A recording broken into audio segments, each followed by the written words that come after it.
Sometimes people are curious about my hammock setup. So this is the hammock that I made myself. It's a pretty simple gathered end hammock with a little mod here. It's got on two sections this elastic put in it that helps keep it from flopping down over my face and my feet, and just it's kind of awkward because in a hammock you want to lay diagonally to get the flattest lay. Here on the end I have, this is called the bishop bag, and it stays on the line all the time, and it makes it really easy to pack and unpack the hammock. Stuff's right in there. The suspension, this line here, is called a whoopee sling. Don't blame me, I didn't name it. And it attaches to the knot that I put here in my tree strap. And it's basically a loop spliced in here, and then it can be adjusted by pulling on either end of that string and the loop there.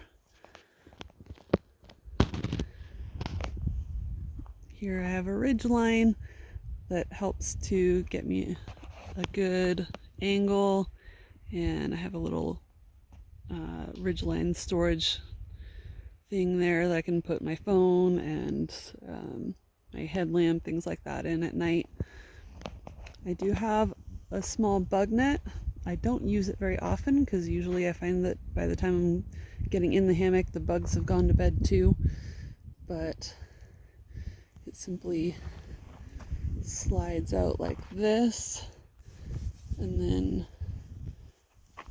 I have some little pockets in the edges here, and I just stick some rocks or whatever I can find in those to help weigh it down. And I don't really need it to cover more than my head because the rest of me is underneath all my quilt and everything. Inside the hammock I have my top quilt. This is basically like a sleeping bag that is closed at the end like a mummy bag. This one happens to be it has snaps and a little drawstring so you can open it up like a blanket if you want, and then you just lay it on top of you because any insulation you're laying on top of is getting crushed and it's not really doing anything anyway.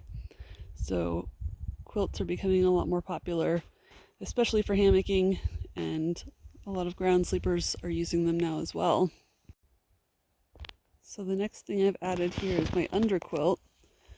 These are both custom, so they match, purple outside and black inside. So this has a suspension that attaches at each end, and it hangs underneath the hammock. That way I have insulation underneath me that doesn't get crushed. And this is only a 3/4 length underquilt because keeping the torso warm is really the most important part. And I'm often kind of curled up a little bit anyway. And I do have my sit pad that I use just to sit on at camp or whatever, that it also doubles as a little bit of extra insulation for my feet that I just stick inside the hammock.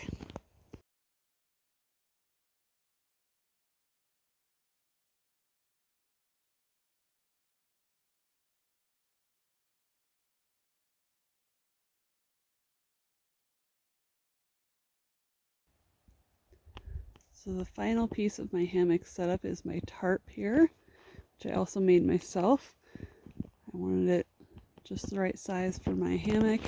I also made it asymmetrical because I always lay on the same diagonal, so I made the sides where my head and feet are a little bit longer because I don't really need as much at the other corners. And this has its own ridge line that goes to the tree here with a couple of very small little bits of hardware that help me not have to tie quite as many knots, and they're a little quicker. And this goes over the tarp when it's not in use. It's just a shower puff that's been taken apart and it stretched out, and so it has that goes over it to help pack it up. And since it's just net, if the tarp is wet, it allows the water to drip out. It doesn't necessarily get to dry because it's all bundled up, but doesn't get moldy or anything.